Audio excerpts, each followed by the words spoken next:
Salam aleyküm məsələsinə. Haqqınızı alayım, 5 dəqiqə sizin vaxtınızı alacağım. Bu avtobusun içində mənim ən çox sevdiyim bir xanım gelir. Sınava xanımdır. Mən istəyirəm ki, Sınava xanımı hamımızın gözümüzün önündə Sınava xanımla yani aile kurmak için sevgili. Sınava xanım güzellik olacaq.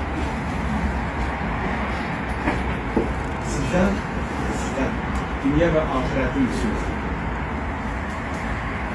Bu dünyada həm ahiretin üçün. Zövcəm onlarını istəyərdim. Mənim deyilməm. Kardeşler. Hoşbext olun.